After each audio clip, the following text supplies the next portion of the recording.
IAS English channel. My name is Shubham Sagar. Today we'll be doing lecture 24. So again, please understand one thing. I will keep on reiterating it again and again. If we are doing lecture 24, that means we have done up until lecture 23. But obvious, right? So we have done 23 lectures plus orientation session, and the works are, or the content, I think they are piling upon you if you are not revising stuff well. So please revise stuff. And this is the fourth and last part of Mughals rather. Again, so to say, because the next lecture will be about later Mughals and successor states. So now if I'm saying that this is the last part of Mughals, it's like I'm defaming or, demeaning the later Mughals. And there is a meme also in Panchayat, Gazab Bejati hai, that we are not paying due respect to later Mughals. But the point is, they have done such work that we have to say this. And not we, even scholars, historians says that Aurangzeb is the last, actual ruler of Mughals. And after that, the nobles will become so powerful that they will start playing certain games and they will start, deciding, and they will start playing, crucial factors will be coming into play, which will be decided by nobles, which further will play a crucial role, who will be the king. In fact, in simple words, nobles will become kingmakers. We'll talk about them tomorrow. Today, one particular message I got from a, student of mine who is actually an intelligence officer. So he said this, and he gave this exam, which is, I think, some geoscientist exam conducted by UPSC. And this paper, I think, happened today only when we are having this discussion. Sir, I heard you are saying this multiple times in the lectures. Here it is in the CGS question paper. This particular question is your practice question 1, which has been asked in UPSC CGS 2025. We have talked about this, I think, earlier also, that if you want to know the trend, which area UPSC will enter into, so you can see the papers conducted by UPSC of that particular year. Let's say you want to give UPSC CSE 2025. So see UPSC NDA paper of that year, CDS paper of that year, CGS, whatever papers UPSC is rather conducting, the objective paper. So this is the question. What is the answer? Post it. So National Maritime Heritage Complex, I think we have discussed this 1,000 times. Again, little bit exaggeration, but hope you are understanding what we are discussing here. So NMHC is proposed to be developed at which or one of the following places? A. Lothal, B. Porbandar, C. Kandla, D. Okha. Answer is Lothal. You should not be doing this particular question wrong. The first one, CGS, Combined Geoscientist Exam, conducted by UPSC in the year 2025. Next question, this question, you may get it wrong. This is little tricky because we are making questions tougher for you so that in UPSC you encounter the easier one, just like the previous question, So this is the question with respect to Dadu Dayal. UPSC loved Dadu Dayal. UPSC has asked questions earlier on Dadu Dayal. So have a look at these questions. First statement related to Dadu Dayal. He rejected the authority of Vedas and instead gave the sermon of focusing on jap. Bhajan karenge or jap karenge. So jap means chanting the God's name as is written here. Second point, let's give a full stop. Second statement, he belonged to the Shagun form of Bhakti movement. Third statement, his followers started a tradition by the name of Dadu Panthis. So how many of the statements are correct? A, 1 only, B, 2 only, C, 3 only, D, none of the above. So first statement, again you can pause me here, you can write your answer in the chat section. Hope you can see the total question which is given in front of you, all these statements. Sir, first statement, he rejected the authority of Vedas, instead gave the sermon of focusing on jap, that is correct. Then he belonged to Shagun form of Bhakti movement. He belonged to Nirguna form of Bhakti movement. Nirguna. Now, we keep on talking about Dadu Dayal. Some says he was a disciple of Kabir. In some books, I have even said, some people said Kabir was a disciple of Dadu Dayal. So there are so many confusions here, but most of the books converge on the fact that Dadu Dayal was a follower of Kabir, and Kabir also, for me, like Guru Nanak, Kabir, I used to say sir. So these people, they followed Nirguna Bhakti, God without attributes, not Saguna Bhakti. Second statement is wrong. Third, his followers started a tradition by the name of Dadu Panthis, that is correct. So 2 only. 2 statements are correct. Second statement given here, Shagun tradition, that is wrong. It is Nirgun tradition. Very good. So did you get this particular question correct? If you did, you can post it in the comment section that, sir, I got that tough question on Dadu Dayal. Correct. I'm so proud of you. Let's move on here. Mughal Empire, Shah Jahan. Fourth part we are doing. I think this is the first time it is happening in any lecture that we are doing any particular topic for the fourth time. And tomorrow also is, if you see it literally. It's part 5, but not exactly part 5. We have to talk about all later Mughal rulers and successor states which emerged when Mughals became weaker and weaker. So Mughal Empire, Shah Jahan. Jahangir, 1605 to 1627. That was Jahangir, and we have talked about him yesterday, how he liked opium. He was like, I love you. And whom he said, I love you? To opium, apart from, Noor Jahan and Anarkali. So, Mughal Empire, Shah Jahan, 1628 to 1658. So in his period, so many things will happen. Some aspect of Shah Jahan will remind you of Firoz Shah Tughlaq, not exactly. Like he is coming at that particular point of time. Again, you may have heard about it. We had discussed it yesterday in the previous lecture only, that Jahangir's wife, Noor Jahan, she did so many things. Shah Jahan did not like it. So the situations were not very favorable when Shah Jahan acceded on the throne, Mughal throne. So he tried to win over nobles by following some orthodox policy. At that particular point of time, the particular, entity which faced the wrath of Shah Jahan, because he was trying to appease ulemas and nobles, were Portuguese. There were certain allegations which were levied on Portuguese that they were trying to convert people. And again, you can understand why Portuguese are facing the brunt of Shah Jahan. Because again, the rising sun is EIST after 1612 Battle of Swali or Swali Hole. And now the sun which is setting is Portuguese, and everyone respects the rising sun, in this case English East India Company. So Shah Jahan has to prove that I am not very happy with the way they are converting people into Christianity. I have to appease ulemas, nobles. So he will fight some wars with Portuguese, who are anyway declining now. So many things will happen during his tenure. He will try to appease. So this will remind you somewhat of FST. But was he a bigot like Firoz Shah Tughlaq, Sikandar Lodi or Aurangzeb? The answer is no. So again, but there are so many things which you now read in, media, that he cut the hands of those people who created Taj Mahal, blah, blah, blah. We are not going there. This is our UPSC Prelims 2025 crash course. So we have to talk about those things which UPSC can ask. Whether he cut the hands or legs or mutilation, what happened. Mutilation of limbs, we have talked about this earlier also. So we will not go there. Let's focus on the things which is important from exam perspective. Shah Jahan. During his period, there was a famine. A very, disastrous kind of a famine. A famine is never non-disastrous, but hope you are understanding. The repercussions or the impact of this particular famine was tremendous. So many people died. In fact, a situation developed in the Deccan region where this famine happened, where people were eating their own children. Cannibalism? Yes. And again, if I say or you say that, we will be killed in the comment section, at least in the comment section. We are not saying it. There is a guy. His name is Peter Mundi. Which kind of Mundi? Peter Mundi. Oh my God. I'm in a good mood today. So Peter Mundi. Mundi in our language, Mundi means head. So Peter Mundi, important. Bros, let's be serious. Travelers are anyway very important. They can ask you, Peter Mundi was from which particular country? And it's not like they have not asked these kind of questions before. They will give you names. Peter Mundi, Al-Baruni, Ibn Battuta, and Manucci, and other people.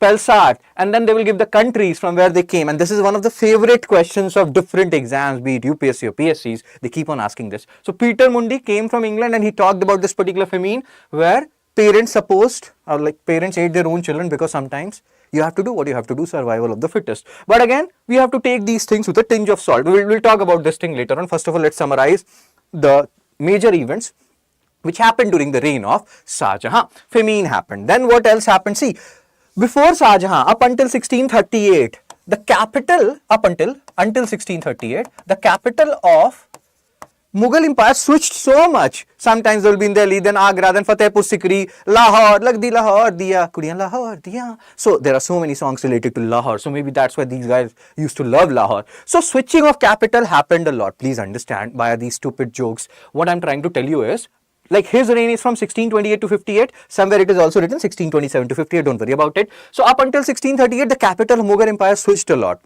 During Akbar period, it switched so much. Agra, Fatehpur Sikri, here, there. Then again came back to Delhi. Then again Agra. So now in 1638, around 1638, Shah Jahan will be like, enough is enough. My mind is spinning. How will I remember if I'm preparing for UPSC 2025? How will I remember the capital of Mughal Empire if they keep on switching it like this? I have to make things easier for UPSC aspirants. So he decided in 1638 that, okay, from now onwards, Old Delhi, Purani Delhi, whatever you call it now, that will be the capital, and that remained capital. More or less, exceptions will be there. More or less from 1638 to 1857, Delhi was the capital of Mughal Empire. And this he did because he did not want us to, just like we keep on reading news schemes with each passing day, one new schemes come and we are like, oh my God, we means, UPSC aspirants. So here, things will become much easier for you as far as the capital of Mughal Empire is concerned. Then he loved his wife and he created a mausoleum, Taj Mahal. He created Red Fort, which was ransacked by Nadir Shah in 1739.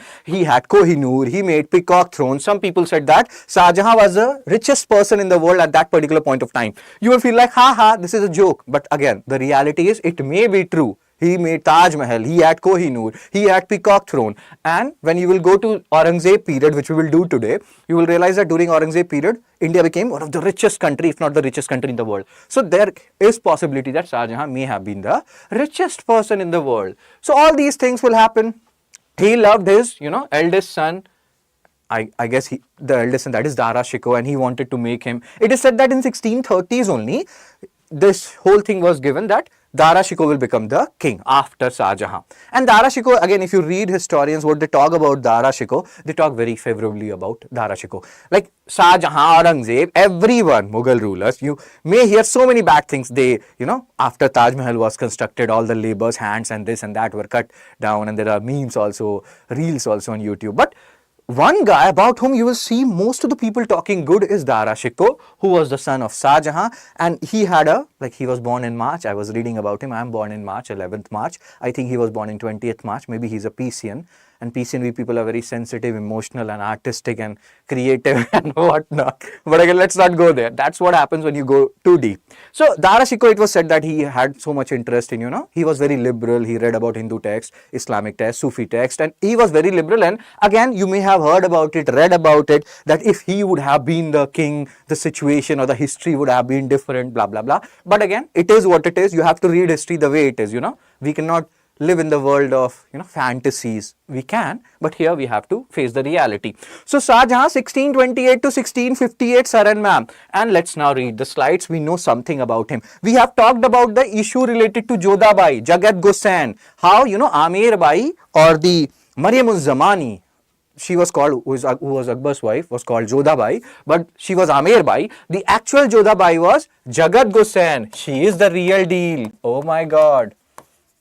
So Shah Jahan was born to Mughal king Jahangir and his Hindu wife Jagat Gosain, who is the actual Jodhabai. Cool. So again, Jahangir's death happened and all these things are written here. He reached Agra with the support of nobles. He has to pacify them. So he withdrew the liberal religious policy of Akbar and he will try to pacify nobles and ulemas for the time being. And for that, he will pick Portuguese people because they are the easiest scapegoat out of, the other people or the EICs which are there. So he felt like EIC or Portuguese. Let's pick Portuguese and teach them a lesson. Why are you doing conversion? And it's not like they did not do conversion. In fact, one of the major reasons why Portuguese power declined, except for Goa, etc., is their forcible conversion. We talk about it. Maybe if they have not done that, they would have stayed for a longer period. Now, why we are seeing this particular horse when we are talking about Shah Jahan? This is Marwadi horse. Marwad, Mewad. Don't confuse them. They are not same. They sound same, but they are same, but different. Marwadi horse it is, and at that time it was very popular, very efficient. Shah Jahan loved it, and Shah Jahan had lots of Marwadi horse in his reign, and they were very, stealth and so much power and good quality horses. So Marwadi horse, they can give you this, that Shah Jahan employed so many Marwadi horse. You'll be like, what is this? This is actually a correct statement. So don't, cross it out. Famine of 1630 happened in Deccan, Gujarat and Khandesh region, and again, this is a very, very tragic famine. 2 million people died. Some people have issues converting millions to lakh. 1 million is equal to 10 lakh. So 2 million is equal to 20 lakhs. And this is actually a big number. And this is actually very sad. Cannibalism, etc. And so Shah Jahan set up langar and all those stuff. So again, this is a good thing. And we will see what we keep on talking about. Kings are very complex figure. You have to, and you can have your own perspective that Shah Jahan is such a bad guy, he cut the hands of those guys who made Taj Mahal, blah, blah, blah, based on the reels, etc., which you have seen. But in exam, you will not write these things, that he cut the hands and this and that and cut something else or whatever. No, you have to write both the perspective, good things and bad things. Appeasement of ulemas, nobles, somewhat bad thing, or this is somewhat a good thing. And then there will be some bad things. You don't have to write all those stuff that he married Jahara according to some reports, and because again there is a theory related to it. Some foreign travelers said something, other foreign travelers refuted it. So you don't have to go into the debatable portion. Just focus on the areas, like from, we are talking mainly from pre-perspective, but these things will help you in mains also. What is important? Peter Mundi, he wrote during the time of Shah Jahan, or he wrote about Mughal Empire during the period of Shah Jahan. That is a true statement. Pelsat, we'll talk about Pelsat, who will write about the Aurangzeb period, that revenue somewhere or agricultural taxes somewhere increased as much as 50%. So that is correct. Pelsat was a Dutch traveler. So these are the things which are important, not the controversial, meme stuff and all those things. We can talk about them later on. From exam perspective, we have to focus on the important areas. So war with the Portuguese, this is what we were talking about. Shah Jahan gave orders in 1631. Keep a tag on the years when he was ruling, 1628 to 58. Third, fourth year of his reign. To Qasim Khan, again, you don't have to do PhD here, just try to understand what is happening. He's not very happy with the way they are trading. He feel like whatever, like in Saptagram, which is our trading outpost of Mughal in West Bengal, that was getting impacted by Portuguese, the way they were running their trade, and also they were doing conversion, and he was not liking it. As we have just discussed, they are the setting suns now, Portuguese after Battle of Swali or Swali Hole of 1612, and the rising sun is EIC. So nobody is telling EIC even if they are doing the conversion thing. But the point is, Portuguese are anyway very infamous for religious conversion. And that is what is happening here. That is what is written here.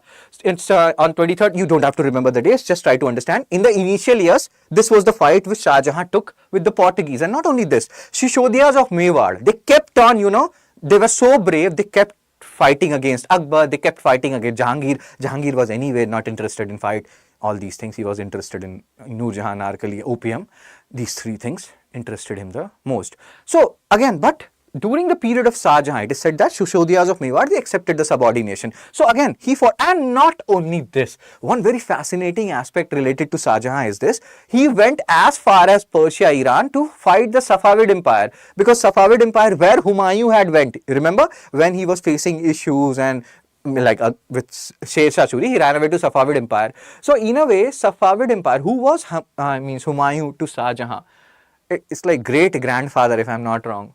Like you have Shah Jahan, father Jahangir, his father Akbar, his father Humayun, great grandfather. He went to Safavid Empire. That Safavid Empire, Shah Jahan will fight a war, because this Safavid Empire is said to have captured certain portions of Afghanistan, Kabul, Kandahar from the Mughals. So again, who is once your friend can become an enemy later. So the point here is, you can trust only yourself. And again, things change like it is changing now. So all these things he did. So that shows he was brave, He made some Thatta mosque in Sindh area, Pakistan, when he was going to fight the Safavid people. So that's how you understand stuff. So again, in the initial year, this happened with the Portuguese people. Just remember it to understand the chronology, that this happened. This indeed happened. Territorial expansion. Rajputs, Sishodiyas of Mewar, we have talked about this. And he went and fought with Safavid Empire, where his great-grandfather, if I'm not wrong, Humayun, went to take shelter. And because he wanted to recover these areas, but he was unable to control Kandahar, because again, it's very far, which has been lost during the reign of Jahangir to this Safavid Empire. Safavid.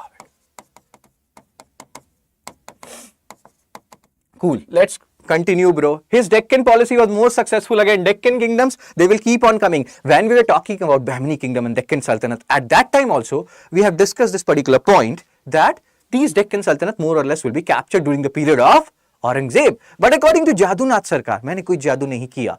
In our time, there was a movie called मुझे कुछ कहना है, starring the one and only Tushar Kapoor.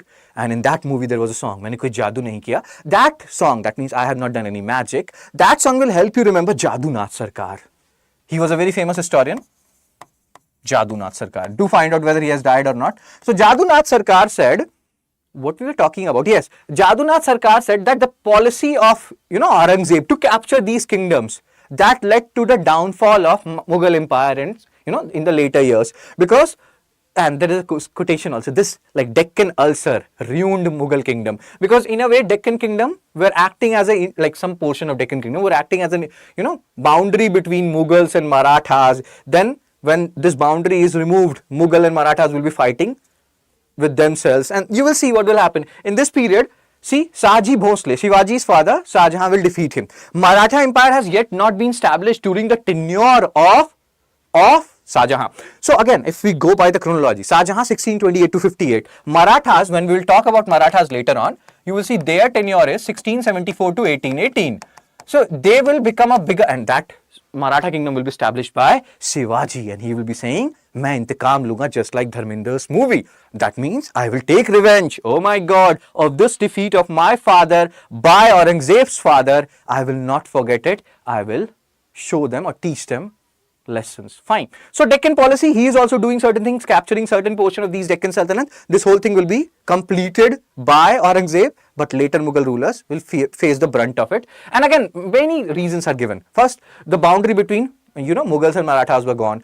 So much revenue was spent here. It is said that there is a very interesting thing, that so much money was being pumped into this particular region to capture these areas, that during his period, Aurangzeb period, in certain time period, Pelsart says, the Dutch traveler, that revenue or the tax was around 50%. Remember Alauddin Khilji period? Similar to that. And that again ruined Mughals' treasury. Then something happened, because now Mughals need, or Aurangzeb need more money. So what he did was, he brought more and more land under Khalisa land, that is crown land.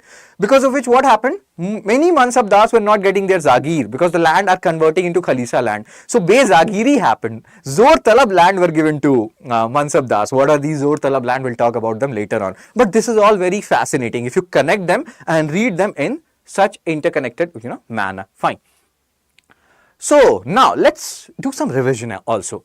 As you know, I am a big fan of Bharat Ek Khoj, Discovery of India by Jawaharlal Nehru. So now let's try to, we have read a lot of stuff now. This is 24th lecture, So let's try to deduce, based on the attire which these guys are wearing, who do you think they are representing? And all these are people whom we have talked about, more or less. You can write in the chat section or comment section based on what you can understand. So if I'm not wrong, this is Bharat Ek Khoj, and this guy was Akbar, and this guy was Todarmal. This is Akbar, that is confirmed. Whether he is Todarmal or not, you can go and watch this particular episode, Bharat Ek Khoj episode on Akbar, and you can confirm it. Let's come to these two images. Irfan Khan. Like in Bharat Ek Khoj, you can see anyone and everyone. Irfan Khan was there. He was there in multiple episodes. Then Om Puri, Nasiruddin Shah, all these guys are there in Bharat Ek Khoj, depicting different personalities. So now, Irfan Khan, whom does he represent in Bharat Ek Khoj? You can pause me, you can write it in the comment or chat section if you know, or you can deduce based on the attire, but that is actually difficult. But again, it's fine. It will help you in remembering stuff. He is Al-Baruni. In this, he is Al-Baruni. In fact, he was there in Akbar's episode also, one of the orthodox Muslim, nobles or something. So you can have a look at them, Faizi or something. You can have a look at who he was. So he appeared in multiple episodes. Al-Baruni, Kitabul Hind. Go to early medieval India lecture to read more about him, know more about him. Now, this is fascinating. You know them as actors, Om Puri and Nasiruddin Shah, So, but Om Puri, Nasiruddin Shah, Islam means Muslim, Om Puri Hindu. But here, Om Puri is playing a Muslim character, that is Aurangzeb. And Nasiruddin Shah, who is a Muslim, he is playing Shivaji. So this again shows India's secularism, and that is actually very fascinating. So again, you can watch these episodes, and the more you see them, the better you will become. So we'll talk about Shivaji, we'll talk about Jahangir. We'll talk about Shivaji, I think 1 or 2 lectures from now when we are talking about Marathas, but we'll talk about Aurangzeb today. So yes, sir, let's continue our discussion, what we are discussing. Patronage to art and culture, this we know. Shah Jahan is good in this. Shah Jahan is good in architecture, but he's not very good in painting. Jahangir was awesome in that. So he will construct, and again, this is very fascinating. See, Shah Jahan, when we talk about Murad Baksh and all the guys, Dara Shikoh, Aurangzeb, all these guys, if you hear about them, they are all sons of Mumtaz Mahal. So Mumtaz Mahal, 4 sons, and they will fight among themselves for this particular war of succession. And you will realize this is very similar. Shah Jahan also fought similar kind of war, but the war will be more deadly and tragic in the case of Aurangzeb. So we'll talk about that. So Mausoleum, Agra Taj Mahal, Kohinoor he had Peacock Throne. Because of this, many people say that he was the wealthiest person in history. So if you want to add something to it, whether he was the wealthiest person or he was not, you can post it in the comment section. In his reign, the famous Peacock Throne was made for the king. Later on, Britishers took it from us. Such thieves, with due respect to Britishers.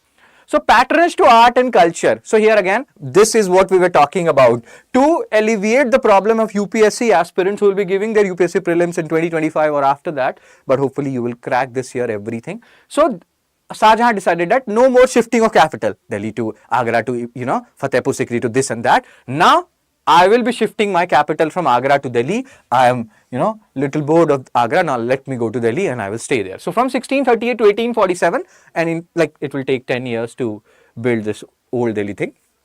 From like almost 1648 to 1857, Delhi will remain the capital of Mughals. So keep this in mind. Before that, the story is very hazy. I don't know what was going on in Akbar's reign. During the Akbar's reign, you will see the capital will shift a lot. It was like, okay, I don't like this now. Let's go somewhere else. Maybe he was very, fickle-minded or something like that. Not fickle-minded in other sense, but as far as changing capital is concerned. So yes, sir. So again, so many things are written here. That particular Red Fort was created by him. Then Nadir Shah plundered it. So whatever you are seeing right now is not the actual Red Fort, which was created by Shah Jahan. It has been, restructured, or certain portions have been added by Britishers, but it is a UNESCO World Heritage Site. If something is UNESCO World Heritage Site, that is very important. 40th UNESCO World Heritage Site, Dholavira, we have talked about it. 42nd UNESCO World Heritage Site, Hoysala's 3 temples, we have talked about it. Please revise them. If you know which particular number UNESCO World Heritage Site is Red Fort, you can post it in the comment section. Keep it interactive, and that would be awesome. Cool.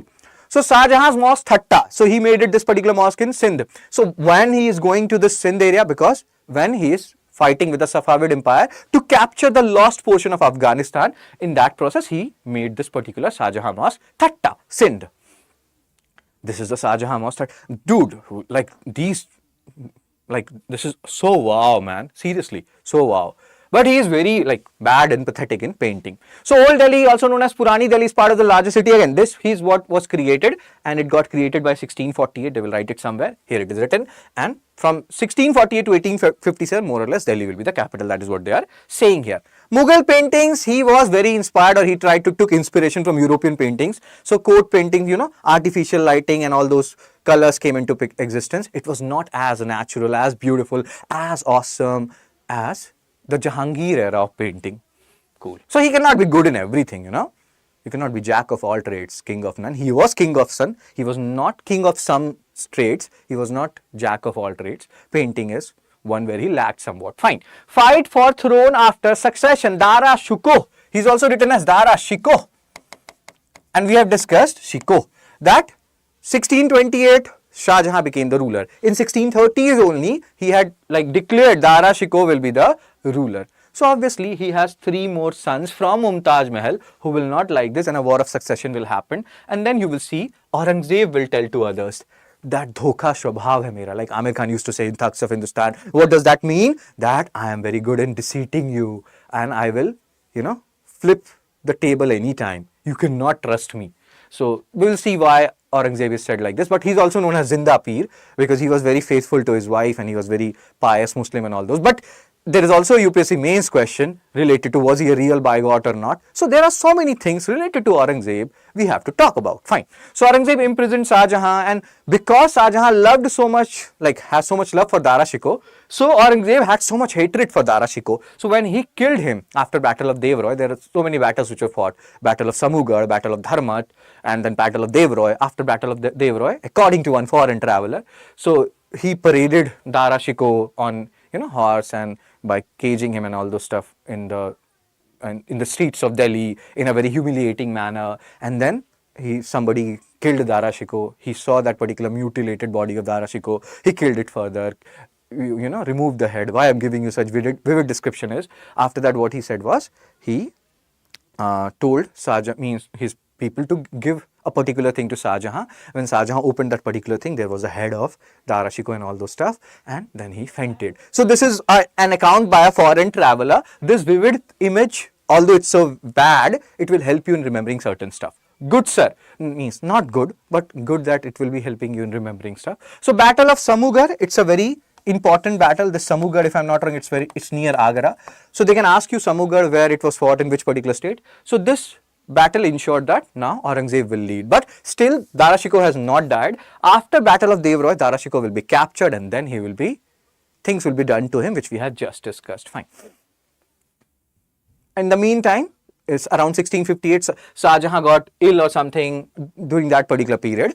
So he was and that period the war of succession happened. So when Shah Jahan became better, Aurangzeb imprisoned him and he died 7-8 years after in 1666, buried in Taj Mahal only. And now there is a very interesting question related to Dara Shikoh. Where is Dara Shikoh's tomb? So because he was very popular among people at that point of time, so Aurangzeb was like, dude, I have to kill him and I have to, hide his tomb in such a way that nobody is able to find it, because that can again, resurrect a rebellion or something like that. So he was very, very concerned. So again, there were so many debates related to where is Dara Shikoh's tomb. So many historians are saying this and that. Then many people are saying that maybe it is there around, Humayun's tomb, or people are still confused where is Dara Shikoh's tomb. So if you know it, you can post it in the comment section. Fine. So this is the guy who played Dara Shikoh in Bharat Ek Khoj. Dara Shikoh. And this is Shah Jahan. I think this is his daughter Jahan. Okay. Mausoleum. Now let's solve a PQ3, practice question 3, and then we'll move on to Aurangzeb. I think in the previous lecture when I was teaching you Akbar, somewhere I said Ashoka, because there's so many things which are very similar in both of them. I meant Akbar. Hope you understood that. Fine, sir. Let's talk about this. Consider the following statement. Slip of tongue that was. So consider the following statement about King Ashoka's policy of Dhamma. 3 statements is given here, are given here. So first is Ashoka appointed special officers named Rajukas. Go and revise Mauryan Empire. Who were Rajukas, who were Pradeshikas, if you're forgetting all these stuff, which I feel most of you will be if you're not revising it. So Ashoka appointed special officers named Rajukas to spread the message of Dhamma. Second, the main objective of Ashoka's Dhamma was to maintain social order. Third, James Prinsep was the first to decipher the edicts of King Ashoka. Which of the statement given above is are correct? A1 and 2 only, B1 and 3 only, C2 and 3 only, D1, 2 and 3. So second statement is correct, maintain social order. Third statement is correct, James Prinsep was the first. This we have read from our childhood when we took birth. Mother was telling that, who deciphered Ashoka's script. We're like, who? And she said, James Prinsep. I'm so stupid. Hope you're understanding this is a thing which has been talked about a lot. So second and third is correct. Eliminate option, bro. If second and third is correct, you're left with C and D, 50% probability. And please remember, when you're giving UPSC Pre 2025, it is said that when you have 50% probability, please don't, leave those questions. Try to attempt them. Try to give them your best. Do multiple iteration, 3-4 times, read it, and then you will get the answer. And that answer will be worth it. So do attempt these questions, Fine. So first statement is wrong. He did not appoint special officers named Rajukas. Rajukas are ruler officers. Go revise it. He appointed special officers named Dharmahamattas or Dhammahamattas to spread the message of Dhamma. So first statement is wrong. The answer is C, 2 and 3 only. It's a tricky question. If you got it right, awesome. If you got it wrong, revise stuff. Cool. Now let's come to and let's talk about the guy, Aurangzeb, very famous, infamous and all this stuff, Again, there is some similarity between Aurangzeb and Akbar. What is the similarity? They both ruled for 49 years. Means if you talk about where is Aurangzeb? Aurangzeb 1658 to 1707. I'm saying where is Aurangzeb? Come, bring Aurangzeb to me. Oh my God. I think I would have cried if I have seen him in front of me. No, I am very brave. I would not have done that. So Aurangzeb 1658 to 1707, 49 years approximate, And if you talk about Akbar, we have discussed this. Remember the years of these 6 kings. They are 6, right? Babur, Humayun, Akbar, Jahangir, Shah Jahan and Aurangzeb. 6 kings, remember at least their years. Later Mughal rulers, you will remember a lot of stuff tomorrow. I will teach you so many things. But these are very important. More important than later Mughal rulers. But yes, since nobody or most of the people don't know anything about or most of the things about later Mughal rulers, you will know a lot of things tomorrow. So Akbar 1556 to 1605. Again 49 years. So this is one very big similarity. They both captured a lot of areas, But he did a lot of bad things compared to Akbar. But again, we can debate on this. Sometimes, historians, they hide certain stuff. Again, we'll not go there. But yes, most of the people believe that Aurangzeb, he was a very, very, very complex and complicated personality. In some ways, he's faithful to his wife. Again, it's none of our concern. But sometimes these guys are so big that some personal aspects of their life is of our concern, And then he was a Zinda Peer, a very pious Muslim and all those stuff. But from exam perspective, the question which should bother you from pre and mains perspective, was he a real bigot or not? Points in favor, not in favor, we'll talk about this. So first of all, these are the guys in contention for Mughals throne after Shah Jahan, or in fact Shah Jahan has not died yet. Shah Jahan is ill right now, but these guys will start fighting even during that tenure. Suja, Murad, Aurangzeb and Dara Shikoh, all these 4 are kids which Shah Jahan had from Mumtaz Mahal. Shah Jahan married other girls also, as was the norm in those days. But Mumtaz Mahal, he loved the most, according to different scholars. Cool. So Suja Murad, Aurangzeb and Dara Shikoh. Dara Shikoh was supposed to be the king, but he didn't become the king. And then we will see what Aurangzeb will do with these guys. So there was no clear tradition of succession. We have talked about this earlier also. There are two concepts, primogeniture and corpuscinary inheritance. Primogeniture, eldest son will become the king. Corpuscinary inheritance, divide the property among all your kids. Humayun did that particular thing, corpuscinary inheritance, like Babur told him to divide all his property among his brothers.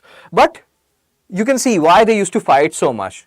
No primogeniture concept clearly defined or corpuscinary, because of which fight used to happen. Cool, not cool, but hope you are understanding. So Battle of Samugarh, the decisive battle where Dara Shikoh was defeated, but he will, run away and he will go somewhere else. So Battle of Samugarh near Agra, UP region, 1658.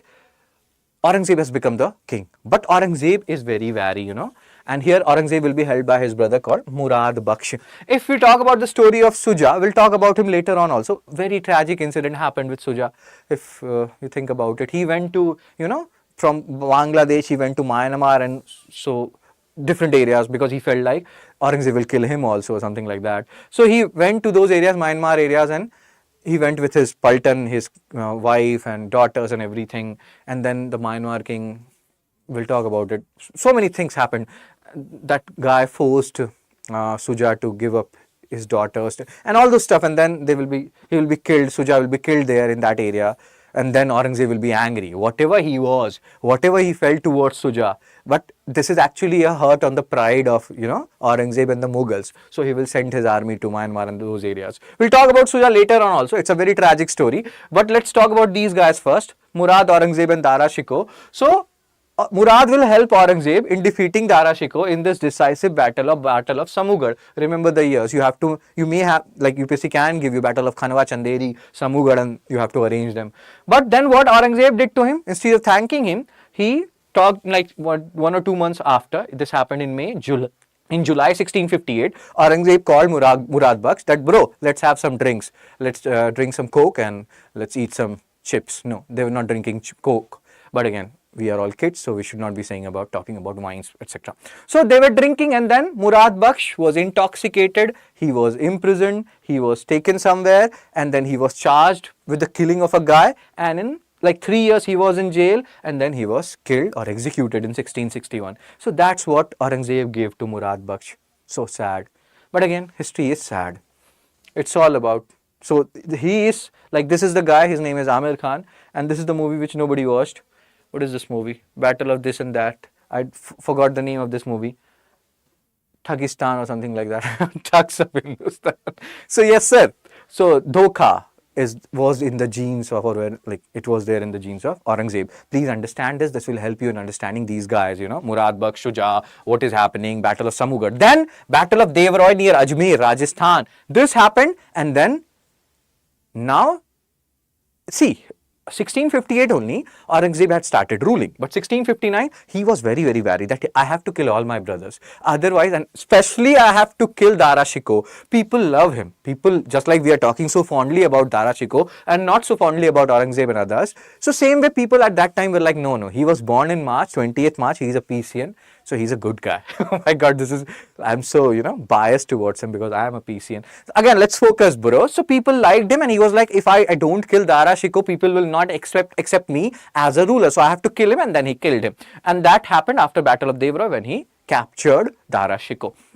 In between, there was a Battle of Dharmat also which happened. So, and then Aurangzeb was proclaimed as the 6th emperor or ruler. This word is a tongue twister for me. Emperor. He was the 6th Mughal emperor and effectively the last one. So here I should have put that particular meme. Gazab bejati hai. That means we are defaming, or we are not doing good to the later Mughal rulers by saying this. So again, now this is a question important from pre and mains perspective. Was he a real bigot? Like we were talking about 3 guys, 3 rulers. That is FST, Firoz Shah Tughlaq, Sikandar Lodi, and the third one is our very own Aurangzeb. So now these are the points which will tell you that, oh my God, he is a bigot. And then we'll talk about some points which will tell you, okay, he is complicated. I am not very sure now. But again, there are more points in favor of him being a bigot, and there are lesser points, refuting this particular claim. But as a UPSC aspirant, or even if you are preparing for other exams, you have to know both the dimensions. So these are the points. Who started Nowruz festival? We have talked about this. He was a Delhi Sultanate ruler. If you know it, post it in the comment section. Tikashe, that means this is a Bengali word. That means okay. So Dashera and Nowruz, Persian festival, which was started by the one and only, oh my God. You may think of me as sympathetic to Delhi Sultanate rulers. I don't know what will happen in the comment section. Nowruz was started by Balban, right? We have talked about this earlier as well. So, okay, let's continue the discussion. And again here, he banned the construction of new Hindu temples. He destroyed so many of them. And this happened. Then there are some exceptions also. What is the exception? The exception is Umananda temple. I will show you a temple.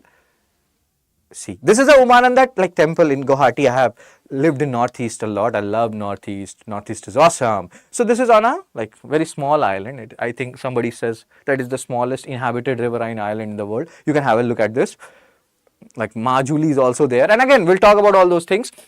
So Umananda temple, very near to Guwahati. You can go there.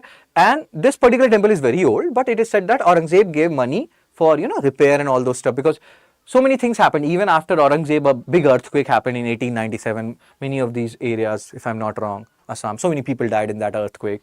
This was damaged. And then other rulers also gave money. So Aurangzeb also gave money for the repair, etc. of this particular temple, which is known as Umananda temple. So this guy is complex. But these things are not, or in a way, is, giving credence to the fact that he was a real by God. He reimposed jizya and pilgrim tax. Ghumi tax, we have talked about it. Akbar has abolished it because he wanted to make Rajputs as his own. And this is the point which we have discussed earlier also. But now he is and he will fight with Jaswant Singh, Marwar ruler, so many things, just not exactly with Jaswant Singh, he will die. And then there is again a fight in Marwar kingdom who will become, or dispute is happening, who will become the ruler. And then he will include that particular land of Marwar kingdom in his area, in Mughal kingdom. And the claim was that as a Khalisa land, that okay, you decide who will become the king, and then we will give that guy the king, and we give that guy this particular Marwar kingdom back. And then there were other issues also. People said that there were certain money which was taken by Marwar kingdom and they were supposed to pay it back to Mughal empire, which they had not done, and that's why Aurangzeb took the Marwar kingdom when that dispute of succession was going on. So there are so many things related to it, we'll talk about it. So he alienated Rajputs, he alienated so many different people. He executed 9th Guru, as you can see here, Guru Tegh Bahadur. So he is making a lot of people angry at the same time. Not very good when you are a ruler, So he was not tolerant of other. Now, this is also one very fascinating point, that why was he fighting against Deccan Sultanate? This is the point which we have raised when we were talking about Akbar per se as well. Why was Akbar not liking them? And then there were reasons. He did not like Portuguese, there were port towns, so many people used to, revolt against Mughals, and then they used to go to this Deccan Sultanate. So they here also, Aurangzeb had a son called Akbar. See, history is repeating itself. So Akbar fought and revolted against Aurangzeb, then he went to Deccan, and finally he went to Safavid Empire. See, Safavid Empire, Persia, and I think he died also, this guy Akbar too, or the son of Aurangzeb, that Akbar, not the earlier Akbar, he died in Persia only. So because of these reasons, he attacked these Deccan Sultanate. But many people also believe that he did not like Shias, and these Deccan Sultanate rulers were mostly Shias, and that is also one of the reasons why he attacked them. Again, showing him to be a bigod. So these are the points which you have to keep in mind. How he is alienating Marathas. Marathas he will fight because Shivaji will challenge him. But Rajput 6, and again you can see here Deccan Sultanate, Shia faith. So all these will become the reasons, or are the reasons given by historians and scholars to prove the point that he was a real bigod. And now we will talk about points which will go in the opposite direction, because we have to know both the dimensions, right? So here we have discussed this in the previous lectures also, that during his period India was one of the richest country, if not the richest country in the world. Second point, the percentage of Hindus he employed was highest. When we talk about all the previous 5 big Mughal rulers, so percentage in number terms they are the highest, but in number terms they can be the highest if the empire is very big. Then obviously Aurangzeb has to employ a lot of people, and number of Hindus will also increase. But if in percentage it is higher, that means in work related aspect he is not differentiating between Hindus and Muslims, or maybe he has realized the fact that he need the help of Hindus when it comes to like running the administration. So this is a point which you will use to counter the previous points where we were trying to say that yes, he was a real bigot. Fine. Then he used to play Veena. That will remind you, and it should remind you of Samudragupta. Samudragupta, you know, Hari Sen, Allahabad pillar inscription, playing Veena on his coins. He was Napoleon of India, mentioned in Javanese text Tantrika Mandaka. He is Yatra Tatra Sarvatra. So Yatra Tatra Sarvat means he is omnipresent. So same way here also it is said that he had nothing against singing. He was proficient in Veena, and so these are the points which is countering the other point, that he's not a total bigot. He likes certain things, and these are the points which you have to write. See, when this kind of question comes, and this is a question which is asked a lot, and they can give you these points in pre as well as mains. So first of all, you will write those points where you will say that he's a bigot, and then at the end you can write these points to counter it. Or again, it's up to you. Maybe you can start with those points where you will say that he's not a bigot, and then you can write those points, because those are many points where you can support this particular view that yes sir, he is indeed a bigot. Ban the ceremony of weighing the emperor against the gold and silver and other articles, which is actually a good thing. This is a wastage of gold and silver, bro, when you're doing this weighing thing. So these are the good things related to Aurangzeb. He is a pious Muslim. You know, Jinda Peer he is called. He was very faithful to his wife, as far as we know. We have not like time traveled or what. And then he gave patronage to Umananda temple and some other temples, money, etc. So these are the points which in a way is refuting the previous claim. Not that much. Was he a real bigot? Points in like support of that particular statement or question is too much. But hope you are understanding what we are discussing. This is the extent of Mughal Empire under Aurangzeb. You know, largest extent, although we have now lost Afghanistan to a greater extent. Kabul is still there, but Kandahar, etc., other regions, you know, we have lost it a little bit. That's why Shah Jahan was going there to fight the Safavid Empire. Now Aurangzeb's son Akbar has gone to Safavid Empire because he has revolted against Papa. Papa did not like it. Okay. But in south, you can see they have gone so far south. And again here also MBT, Muhammad bin Tughlaq, his policy, it will remind you, like MBT's policy led to formation of Vijayanagar Bahmani kingdom. Aurangzeb policy will lead to decline of Mughals and emergence of later Mughal rulers and nobles who will act as kingmakers. So territorial expense, they are talking about Jinzi in Tamil Nadu, from Kashmir to Jinzi, from Hindu Kush in west to Chittagong, Bengal in the east. And again, area wise it's very big, but will he be able to, like there was a period, it is said that from around 1682 to 1707 when he was in south. Again will remind you a lot of MBT. MBT was also in south. He shifted the capital from Delhi to Daulatabad.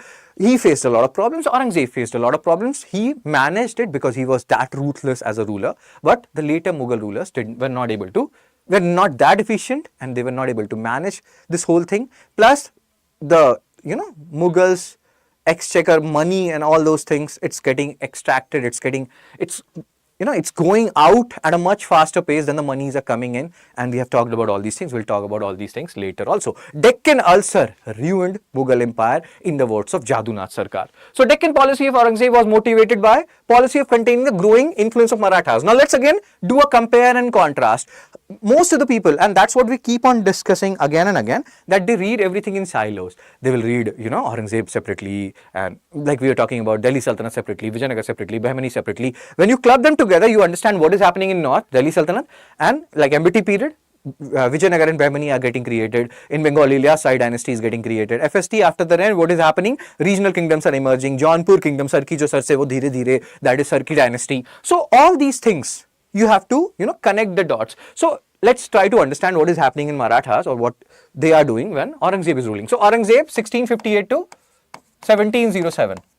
And as we have just discussed few minutes back, Marathas started from 1674 to 1818, that is their reign, Third Anglo-Maratha War 1818. So 16 years after Aurangzeb reign, Shivaji will proclaim himself as the, you know, ruler of Maratha kingdom, and it will start. So Shivaji will oppose a great threat to, you know, Aurangzeb. And Aurangzeb was like, dude, I have to deal with Marathas, and in between these Deccan kingdoms are coming, so I have to remove them also so that I can deal directly with the Marathas. And that was not very, you know, sweet of him or very intelligent of him, because now he has to deal with so many people at the same time. Plus the revenues and the money will be taken out from the, what do you say, that particular Maratha or Mughal skosh at a very faster rate.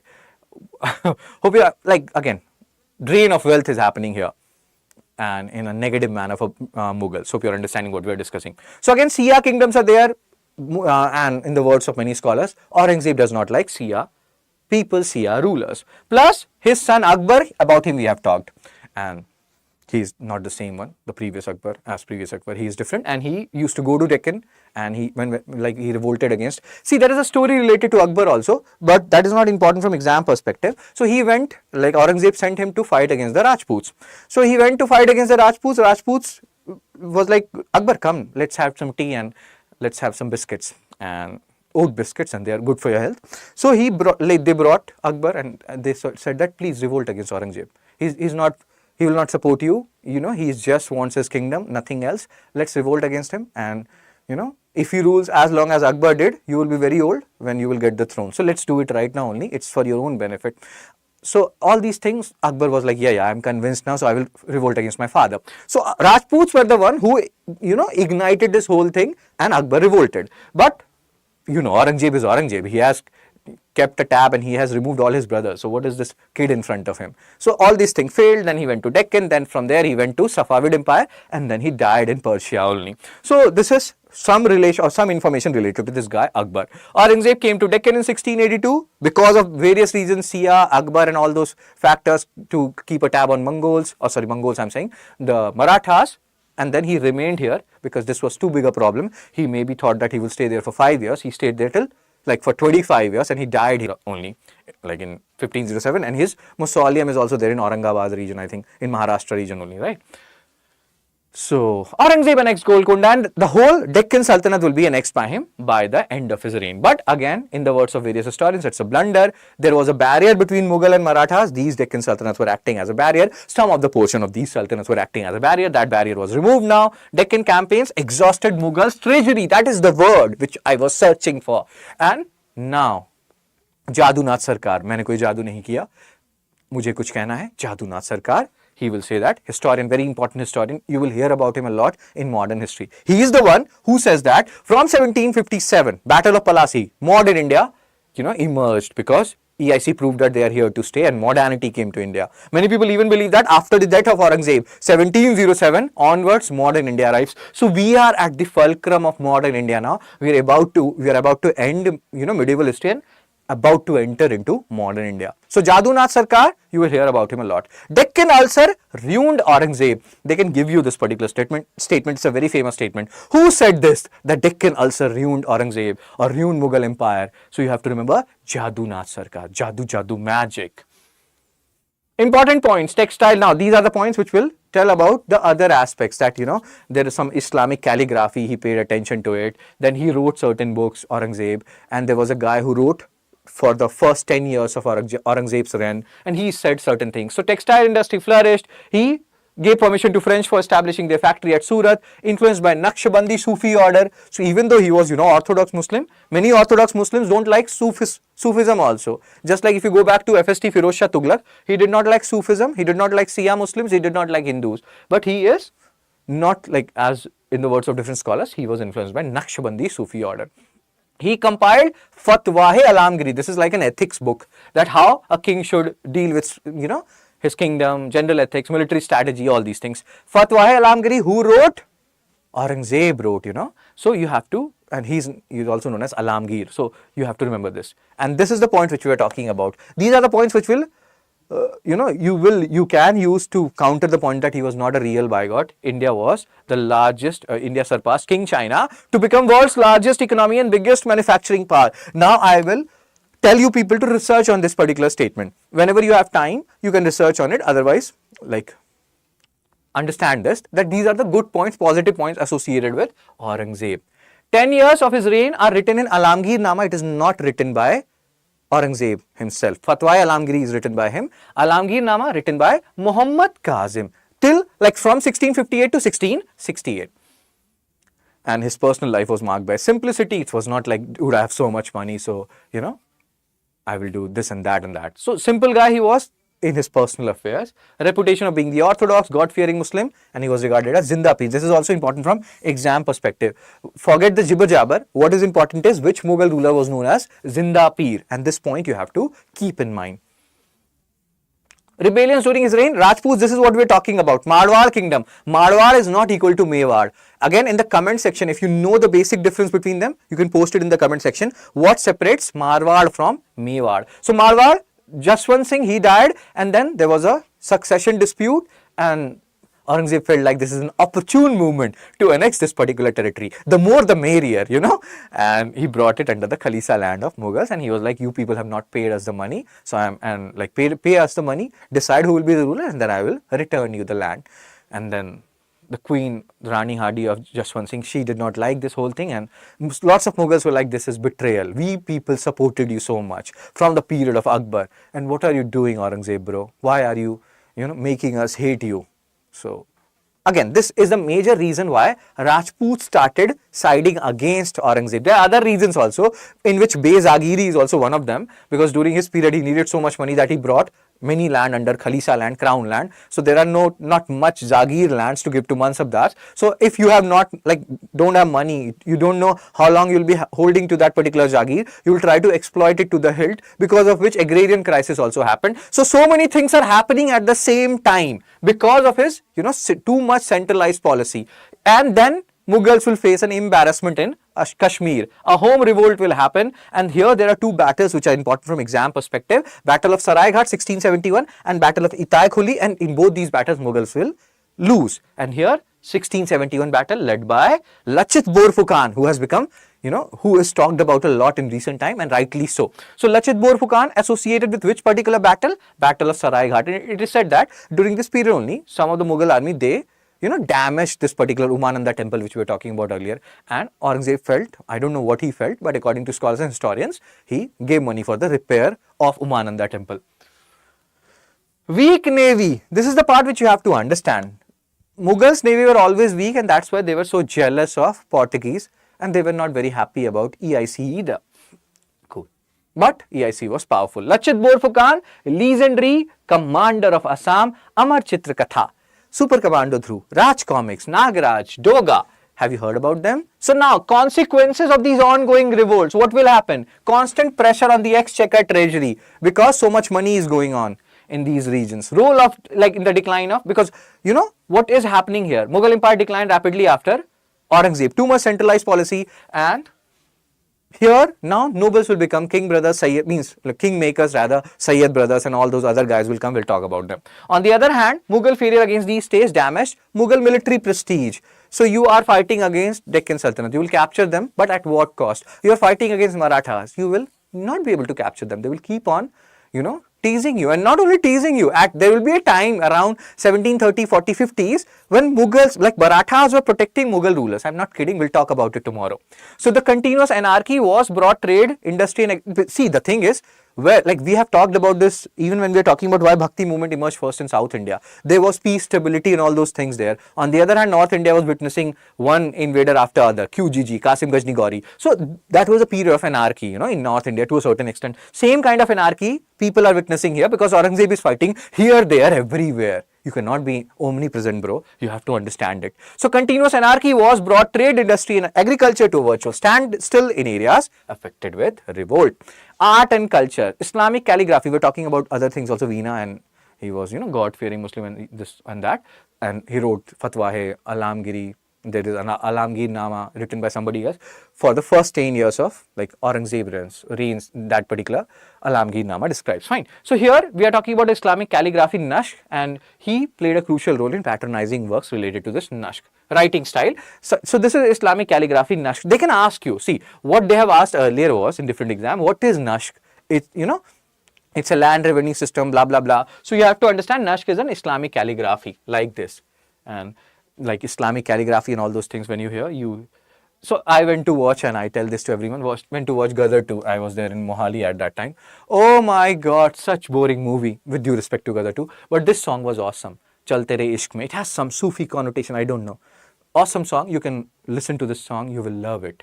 So let's move on. Let's come back, bro. So Bibi Ka Maqbara, he also liked his wife, Tilras Banu Begum, and he wanted to copy Taj Mahal. He was not able to do that, but it's fine. So Aurangzeb tomb is also there in Maharashtra, Kuldabad, because he was fighting the Deccan Sultanate. He was in south.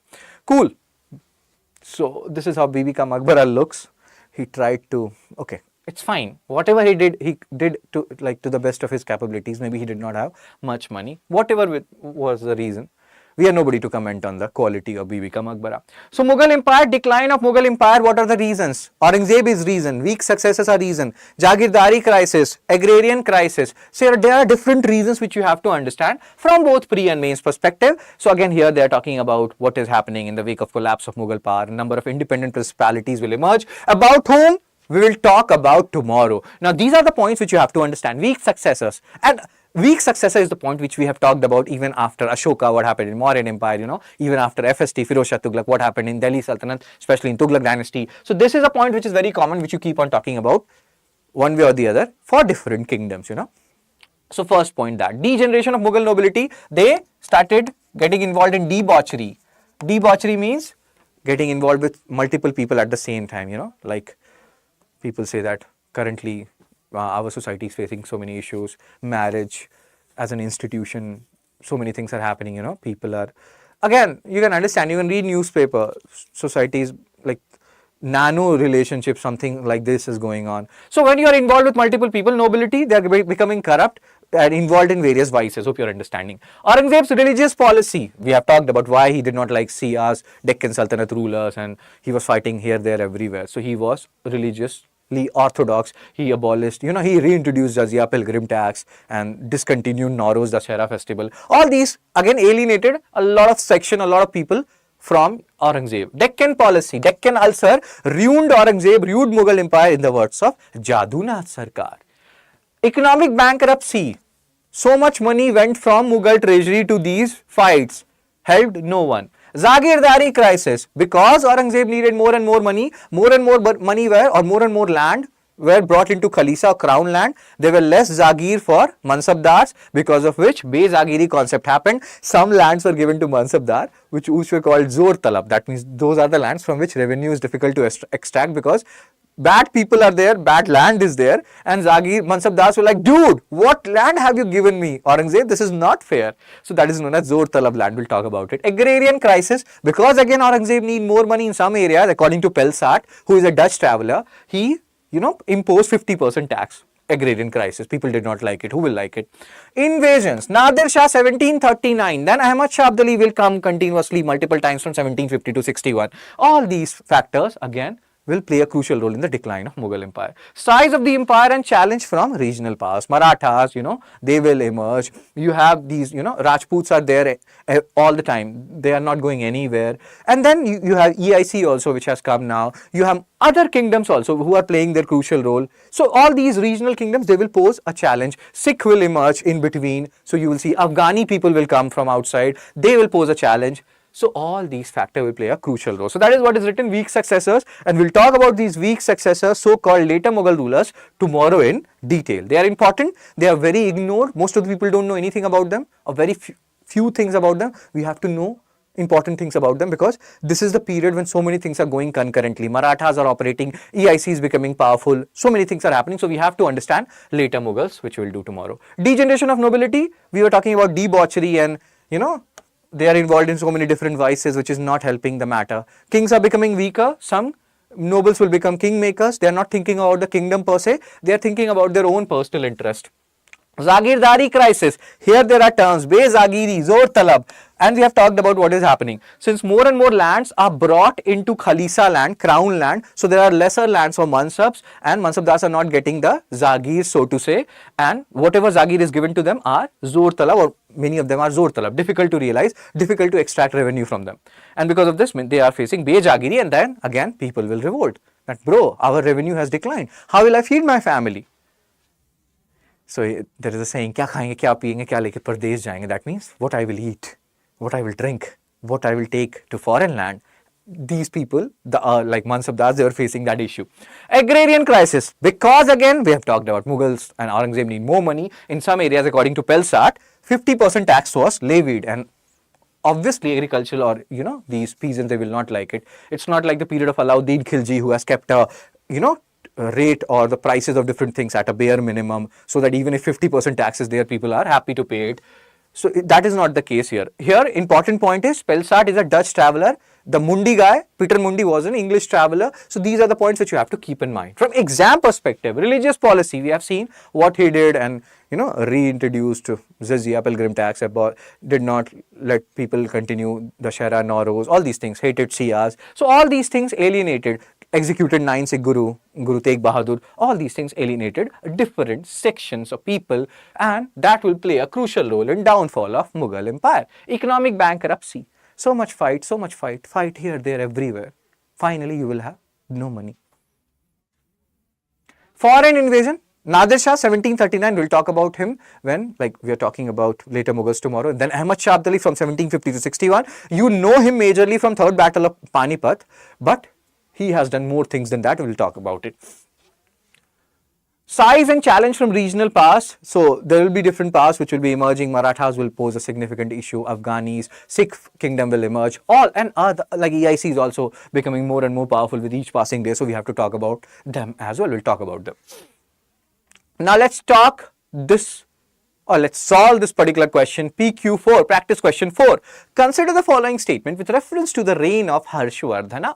Let's give a colon here. First statement, Ratnavali, Priyadarshika and Nagananda were the books on drama written by Harshvardhan. Second, Kannauj assembly was held by Harsha. Third, Chinese pilgrim Huanzang visited India during his reign.